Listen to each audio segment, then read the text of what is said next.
Hello everybody, welcome back to my channel. నా పేరు Mounika రాచెస్. And ఎవరైనా నన్ను ఫస్ట్ టైం చూస్తున్నట్టయితే వేరే వీడియోస్ కూడా చూడండి. మీకు నచ్చితే సబ్స్క్రైబ్ చేసుకోండి సో దట్ రెగ్యులర్ అప్డేట్స్ చూడొచ్చు మీరు నా దగ్గర నుంచి. అండ్ ఎవరైతే రిటర్నింగ్ సబ్స్క్రైబర్స్ ఉన్నారో thank you so much for staying. So ఈ వీడియో వచ్చేసి what I eat in a day. So ఒకవేళ హెల్తీగా ఎక్స్పెక్ట్ చేస్తుంటే ఎక్స్పెక్ట్ చేయకండి. నా ఫస్ట్ ట్రైమిస్టర్ అంతా నాకు బాగాలేకుండే అని చెప్పినాను కదా. సో నేను హెల్తీగా అసలు తినలేకపోయినాను. తినడమే గొప్ప, తినదంతా అక్కడమే ఉండింది ఆ పని. సో అప్పుడైతే కుదరలేదు. సో ఫస్ట్ ట్రైమిస్టర్ ఎండ్ అయిన తర్వాత సెకండ్ స్టార్ట్ అయినప్పటి నుంచి అంతో కొంత బెటర్ ఉందన్నమాట. బట్ స్టిల్ నేను ఇంకా హెల్తీ ఈటింగ్కి రాలేదన్నమాట. రావాలి, ఎంత తొందరగా వీలైతే అంత తొందరగా రావాలి. బట్ రాలేకపోతున్నాను. నేను ఓపిక ఉండట్లేదండి. ఫస్ట్ జనాలందరూ ఎట్లా చేసుకుంటున్నారో వాళ్ళకి నాకైతే ఓపిక ఉండట్లేదు. మా మమ్మీ వాళ్ళు ఇక్కడ ఉండుంటే బాగుండు. మా మమ్మీ నాకు చేసి ఇచ్చేది. నేను ఇప్పటికి కూడా వీకెండ్స్ వెళ్తున్నా అనమాట. ఈశాన్ స్కూల్కి హాలిడే రాగానే మా మమ్మీ దగ్గరికి వెళ్తున్నా. 2 days మా మమ్మీ మంచిగా చూసుకుంటుంది నాకు. కానీ ఇక్కడికి వచ్చిన తర్వాత మళ్ళీ సేమ్ అయిపోతుంది అనమాట. అంటే ఇక్కడ నేను ఫస్ట్ మీల్ స్టార్ట్ చేసే లోపల మా ఇంట్లో ఆల్రెడీ 3 సార్లు ఏదో ఒకటి పెట్టేస్తుంది అనమాట మా మమ్మీ. సో మా మమ్మీకి ఇప్పుడు నా దగ్గర రావడానికి కుదరదు, నేను అక్కడికి వెళ్ళడానికి కుదరదు అన్నట్టుంది. ఈశాన్ అప్పుడు అట్లా లేకుండే, నాకు బాగుండే ఈశాన్ అప్పుడు. నేను మీకు ఇవాళ ఒక ప్రోడక్ట్ చూపిస్తా అండి. ఇది వచ్చేసి అగారో వాళ్ళది కాస్ట్ ఐరన్ తవా. నా దగ్గర ఆల్రెడీ ఒక కాస్ట్ ఐరన్ తవా ఉంది. దానిపైన దోశలు చాలా బాగా వస్తాయి.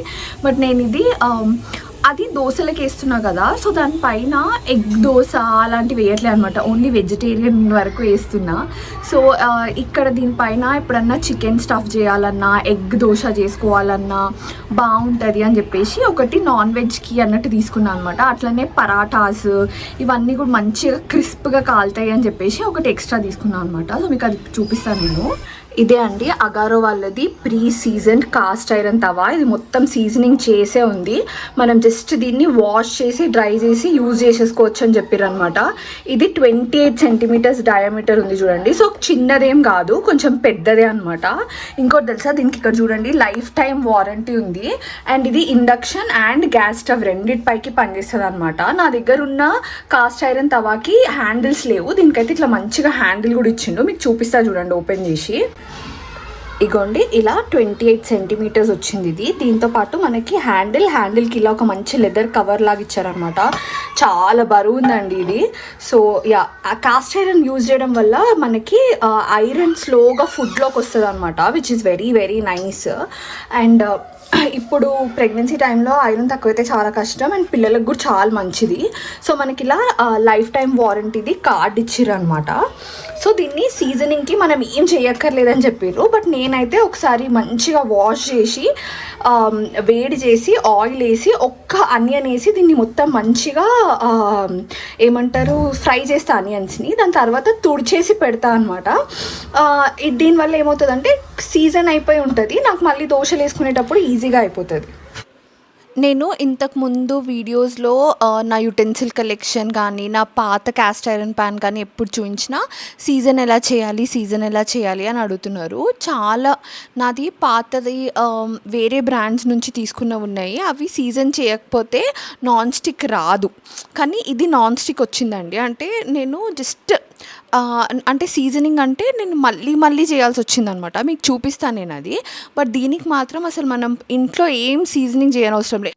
ఇదనే కాదు, మీరు ఏ క్యాస్ట్ ఐరన్ కుక్వేర్ వాడుతున్నా సరే మీరు దాన్ని ఎంత వాడతారో, అంటే దానికి ఎంత ఆయిల్ దానికి రుద్దుతారో అంత అది నాన్ స్టిక్ అయిపోతుంది అనమాట. ఒక పాయింట్ తర్వాత మీరు ఇంకా దానికి మళ్ళీ ఆయిల్ వేయాల్సిన అవసరం ఉండదు. ఇంకేం చేయాలన్నా అది నాన్ స్టిక్గానే ఉండిపోతుంది, దానికి అతుక్కోదేమి. అయితే నేను ఇప్పుడు దీన్ని ఎందుకు ఇట్లా వాష్ చేస్తున్నా అంటే, ఇప్పుడు మనకి అది ప్లాస్టిక్లో ర్యాప్ అయ్యి ఏమంటారా బాక్స్లో వస్తుంది కదా. సో దుమ్ము అనేది ఎంతైనా ఉంటుంది. మనం ఏ గిన్నెనైనా సరే ఇంటికి తెచ్చిన వెంటనే కడుగుతాం కదా, అట్లా కడుగుతున్నాను అనమాట నేను దీన్ని. అయితే ఇప్పుడు దీన్ని కడిగిన తర్వాత ఎప్పుడైనా సరే అండి కాస్ట్ ఐరన్ కానీ ఐరన్ కానీ కడిగిన తర్వాత దాన్ని హీట్ చేయాలి. దాంట్లో వాటర్ ఉండొద్దు అనమాట. సో ఇందులో ఓపెన్ పోర్స్ లాగా ఉంటాయి అనమాట. మనకు స్కిన్కి ఎట్లా ఓపెన్ పోర్స్ లాగా ఉంటాయో అట్లా ఓపెన్ పోర్స్ లాగా ఉంటాయి. సో దీనివల్ల ఏమవుతుందంటే వాటర్ లోపలికి వెళ్ళి మనకు స్లోగా రస్ట్ వస్తుంటుంది అనమాట. అలా రాకుండా ఉండాలంటే వాటర్ మొత్తం ఎవాపరేట్ అయ్యేంత వరకు మనము దీన్ని బాగా వేడి చేయాలి. సో ఇది నేను ఫస్ట్ టైం యూజ్ చేస్తున్నా కాబట్టి ఒకసారి ఎందుకన్నా మంచిది సీజన్ చేద్దాము అని అనిపించి చేస్తున్నాను అనమాట. సో మనకి ఇది కొంచెం లైట్గా పొగలు రావాలి. అలా పొగలు వచ్చిన తర్వాత మనం దీనికి ఏమంటారు ఆయిల్ వేస్తున్నాను అనమాట. ఆయిల్ వేసి మీరు చూడండి ఇట్లా మొత్తం రబ్ చేస్తున్నా. అంటే ఇట్లనే కాదు, దీని హ్యాండిల్కి, సైడ్స్కి, వెనకాల మొత్తం ఒకసారి ఒక సన్న లేయర్ ఆఫ్ ఆయిల్ వేసేసి దాన్ని మనకి పొగలు వచ్చేంత వరకు హీట్ రావాలి. అలా హీట్ వచ్చిన తర్వాత మీరు ఏదైనా ఫ్రై చేయొచ్చు. నేనైతే ఒక ఆనియన్ ఫ్రై చేస్తున్నాను అనమాట. సో ఆనియన్ కూడా మరీ మాడిపోయేంత వరకు ఫ్రై చేయకూడదు, కొంచెం రెడ్ అయ్యేంత వరకు ఫ్రై చేసి దాన్ని తీసేస్తున్నా. ఇంకా ఇది రెడీ టు యూజ్ అనమాట, మనకి ఇది నాన్ స్టిక్ అయిపోతుంది. సో ఈ video what I eat in day కదా. సో నేను first and foremost ghee coffee తాగుతా. నేను అది ఆల్రెడీ షూట్ చేసేసిన, అది తాగేసి స్నానం చేసేసి వచ్చిన అనమాట. నేను చాలా మంది కెఫీన్ మంచిది కాదు ప్రెగ్నెన్సీలో అని అంటారు, బట్ నేను చాలా తక్కువ కాఫీ పౌడర్, చాలా తక్కువ నెయ్యి వేసుకొని తాగుతా. ఇది మనం తాగితే మనకి కాన్స్టిపేషన్ అండ్ గట్ ఇష్యూస్ ఉండవు ప్రెగ్నెన్సీలో. నాకు ఫస్ట్ ట్రైమిస్టర్ ఎప్పుడు కాన్స్టిపేషన్ ఇష్యూ లేకుండే, కానీ అది అయిపోయిన తర్వాత ఎప్పుడైతే ఐరన్ టాబ్లెట్స్ వేసుకోవడం స్టార్ట్ చేసినో అప్పటి నుంచి నాకు కొంచెం కాన్స్టిపేషన్ ఇష్యూ లాగా స్టార్ట్ అయిన ఉండే. సో ఎర్లీగానే స్టాప్ చేసేద్దాం దాన్ని అని చెప్పేసి నేను ఘీ కాఫీ స్టార్ట్ చేసిన. డ్రై ఫ్రూట్స్ అండి, ఇవేమో కాజు, పిస్తా, బాదాం ఇక్కడ నానబెట్టింది అనమాట చక్కెర సపరేట్గా. సో ఈ వాటర్ మనం తాగకూడదు, పడేయాలి.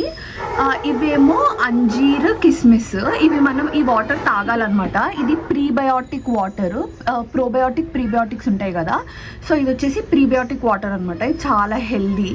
సో నాకు చక్కెరకి ఇది మొత్తం నేను తినను, నాకు చక్కెరకి హాఫ్ హాఫ్ అనమాట. నేను ఈచ్ 4 తింటా, మిగిలినవి చక్కెర తింటాడు అనమాట. సో ఇవి కూడా నేను రెగ్యులర్గా ఏం తిననండి, ఎప్పుడెప్పుడు చక్కెర నానబెడితే అప్పుడప్పుడు తింటా అంతే. నా జుట్టు అయితే పీచు బూరు అవుతుంది, నాకు ఏం చేయాలో అర్థం కావట్లేదు. ఎంత తొందరగా ఏదైనా చేస్తే అంత బెటర్, లేకపోతే మాత్రం ఏం మిగిలేలా కనిపించట్లేదు నాకు. తర్వాత నాకు డ్రై ఫ్రూట్స్ స్ప్రౌట్స్ ఇలాంటివి అస్సలు ఇష్టం ఉండదు. ఏ రకంగా కూడా తీసుకోవడానికి నాకు ఇష్టం ఉండదు. ఇప్పుడు ఇంకా తప్పదు కాబట్టి తింటున్నా అంతే. నేను మీకు ఇవాళ పన్నీర్ దోశ చెప్తున్నా. యాక్చువల్లీ ప్రెగ్నెన్సీలో ప్రోటీన్ చాలా ఇంపార్టెంట్ అనమాట.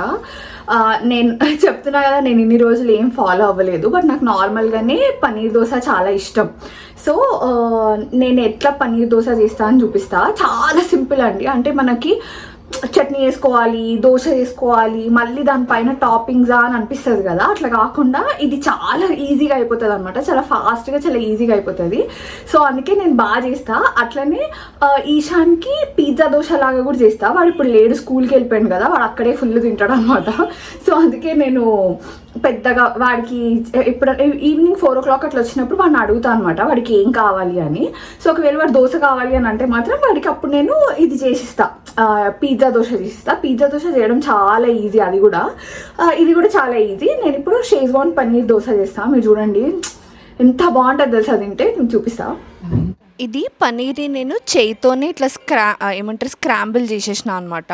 దానిపైన ఇప్పుడు ఒక హాఫ్ ఆనియన్ అన్న 1 full ఆనియన్ అన్న వేసుకోవచ్చు, కొంచెం కొత్తిమీర. షేజ్వాన్ చట్నీ మీరు చూసుకోండి, మీరు ఎంత స్పైస్ తింటారు దాన్ని బట్టి. పన్నీర్ ఉంటుంది కాబట్టి అంత స్పైసీ ఉండదు. సో నాకు చక్కెరకి ఇద్దరికి కాబట్టి 1.5 spoon వేసిన నేను షేజ్వాన్ చట్నీ. దాని తర్వాత ఉప్పు, కారం మీ టేస్ట్ని బట్టి. ఎక్కువ స్పైసీ చేసుకోకండి, అంటే మనకు మార్నింగ్ తింటాం కదా, ఎక్కువ స్పైసీ లేకపోతే బాగుంటుంది. ఇలా మిక్స్చర్ని మొత్తం మిక్స్ చేసి రెడీగా పెట్టుకోవాలన్నమాట మనము. సో మీరు కావాలంటే పన్నీర్ని తురుముకోవచ్చు కూడా. నాకు కొంచెం గడ్డల్లాగా ఉంటేనే నచ్చుతుంది కాబట్టి నేను అట్లా చేయితో చేసి పెట్టుకున్నా. అండ్ ఇక్కడనేమో పీనట్ చట్నీ. నాకు పల్లి చట్నీలో పుట్నాలు అవి ఏ వేసినా నచ్చదనమాట. పల్లి చట్నీ అంటే ఓన్లీ పల్లీలు ఉండాలి. సో దానికి నేను అలా పోపేసి రెడీ పెట్టుకున్నాను అనమాట. అయితే మీరు ఇక్కడ చూడండి, ఇది నేను సీజన్ చేసి పెట్టుకున్న తర్వాత వేస్తున్న ఫస్ట్ దోశ. నేను పొద్దున్నే సీజన్ చేసి పెట్టేసిన, దాని తర్వాత మళ్ళీ ఇప్పుడు చేస్తున్నాను అనమాట దోశలు. మీరు అసలు ఎట్లా నాన్ స్టిక్ లాగా ఎట్లా వచ్చేసిందో చూడండి మీరు దోశ. ఓకే, దోశ అని ఒకటే కాదు, నేను తర్వాత దీనిపైన ఆమ్లెట్స్ కూడా వేసిన. ఆమ్లెట్స్ కూడా ఎంత మంచిగా వచ్చినాయి తెలుసా అసలు. అంటే ఆ హీట్కి మంచిగా ఉబ్బుతాయి. అండ్ నాన్ స్టిక్ ఉండడం వల్ల ఇట్లా మనం సింపుల్గా ఈజీగా వచ్చేస్తాయి అనమాట మనకి దోశలు. అయితే నాకు ఇవాళ మీకు చూపిస్తున్నప్పుడు పిండి కొంచెం వాటరీగా అనిపించింది. అయినా ఫస్ట్ దోశ కదా, సో అంత క్రిస్పీగా రాదు. అయితే నేనేం ఆయిల్ యాడ్ చేయలేదు కదా కింద, సో అందుకని పైనుంచి కొంచెం ఘీ వేసిన అనమాట. దోశకి ఘీ పెట్టుకొని తింటే చాలా చాలా బాగుంటుంది. అయితే నేను ఇక్కడ ఓన్లీ హాఫ్ ఫిల్ చేస్తున్నాను అనమాట. ఇది చక్రికి ఇస్తాను నేను. సో చక్రికి ఎక్కువ స్టఫింగ్ నచ్చదు, ఉండాలి బట్ మరీ ఓవర్గా ఉండకూడదు అనమాట. సో మీరు కావాలనుకుంటే దీంట్లో స్వీట్ కార్న్ కానీ క్యాప్సికమ్ కానీ కూడా వేసుకోవచ్చు, అట్లా కూడా బాగుంటుంది. మీరు చీజ్ కూడా తురుముకుంటే అది కొంచెం పనీర్ చీజ్ దోశ అలా అవుతుంది అనమాట. సో చాలా చాలా బాగుంటుంది దోశ. మీరైతే రెసిపీ ఖచ్చితంగా ట్రై చేయండి, ఎంత బాగుంటుంది తెలుసా. అయితే దీనికి నేను చట్నీ వేసి ఇంకా చక్కెరకి ఇచ్చేస్తా. ఏమండి దోశ థ్యాంక్ యూ. అంతే, నేను ప్రెగ్నెంట్ ఉన్నా నేనే వేసి పెట్టాలి, లేనప్పుడు నేనే వేసి పెట్టాలి. ఇది ఒక్క దోశకే ఎట్లా బాగా.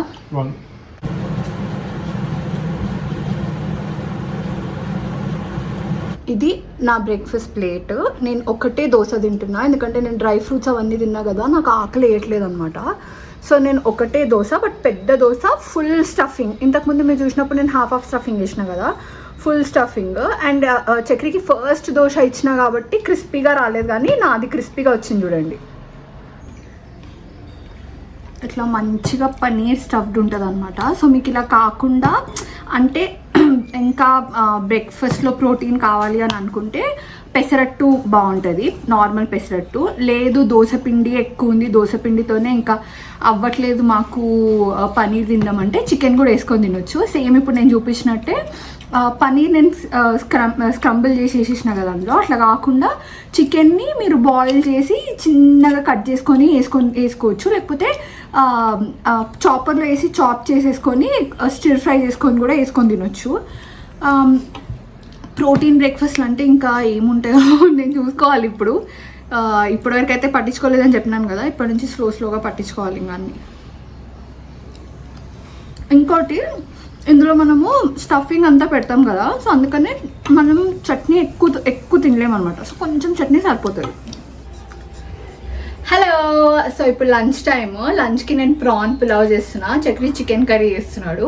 సో చికెన్ కర్రీకి టైం పడుతుంది, సో నేను ప్రాన్ పులావ్ అయితే మీకు రెసిపీ చూపించేస్తా. నేను నా పాత వీడియోస్లో చూపించినాను కదా, అదే అగారో వాళ్ళది మల్టీ కుక్ కుక్కర్ అనమాట, ఎలక్ట్రిక్ కుక్కర్. నాకు ఇది ఎంత నచ్చిందో నేను చెప్పలేను మీకు అసలు. ఎందుకంటే నేను పులావ్స్ ఎక్కువే చేస్తాను, ఇందులో కర్రీస్ కూడా వేసుకోవచ్చు. చికెన్ కర్రీ కూడా బాగా సూపర్ వచ్చింది ఇందులో.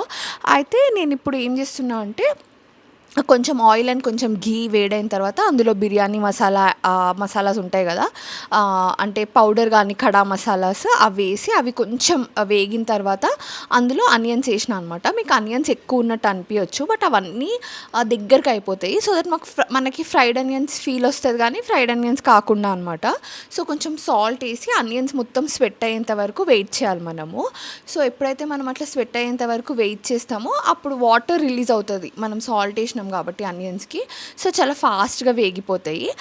ఇలా కొంచెం పింక్ అయిన తర్వాత దాంట్లో మనము జింజర్ గార్లిక్ పేస్ట్ యాడ్ చేసి, మనకి జింజర్ గార్లిక్ పేస్ట్ది పచ్చివాసన వెళ్ళేంత వరకు మనం ఫ్రై చేసుకోవాలి. దాని తర్వాత ఇందులో నేను 2 స్పూన్స్ కారం వేస్తున్నాను.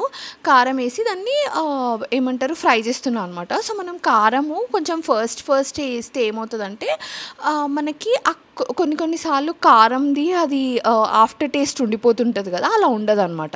దాని తర్వాత నేను ఇందులో ప్రాన్స్ యాడ్ చేస్తున్నా. ప్రాన్స్ యాడ్ చేసి బాగా కలుపుతున్నా అనమాట. సో ప్రాన్స్ మనకు కొంచెం వాటర్ రిలీజ్ చేయాలి, మొత్తం రిలీజ్ చేయాల్సిన అవసరం లేదండి. మనం కొంచెం మంచిగా నీట్గా ఉప్పు కారము ఇంకా మనము జింజర్ గార్లిక్ పేస్ట్ వేసినాం కదా, అది అంటేంత వరకు ఒకసారి కలుపుకొని కొంచెం పసుపు కొంచెం ధనియాల పొడి ఇందులో యాడ్ చేసుకొని వాటర్ బాగా రిలీజ్ అయ్యేంత వరకు, బాగా కాదు కొంచెం వాటర్ రిలీజ్ అయ్యేంత వరకు పెట్టాలి. దాని తర్వాత టొమాటోస్ యాడ్ చేస్తున్నాను నేను.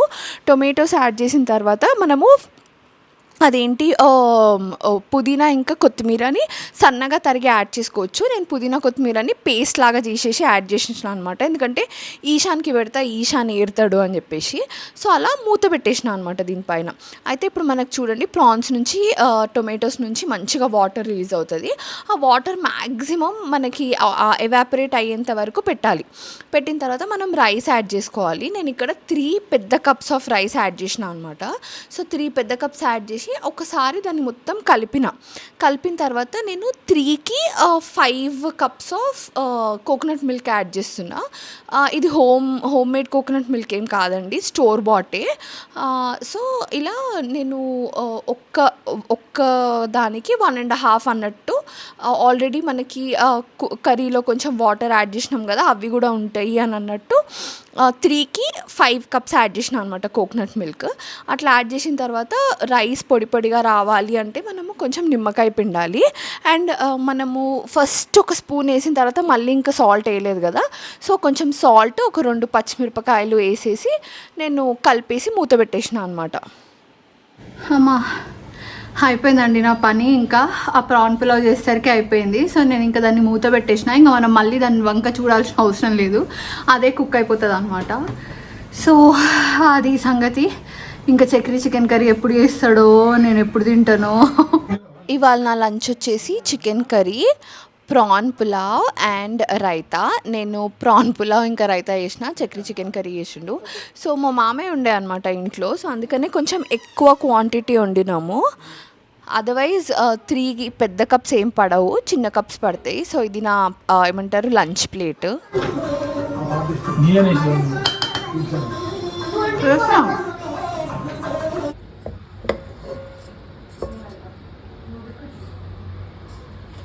సో నేను డిన్నర్కి జస్ట్ ఈ సేమియా ఉప్మా తింటా అనమాట. సో మా అత్తయ్య చేసుకున్నారు అది, ఇంకా నాకు కూడా అదే కావాలని చెప్పేసినాను.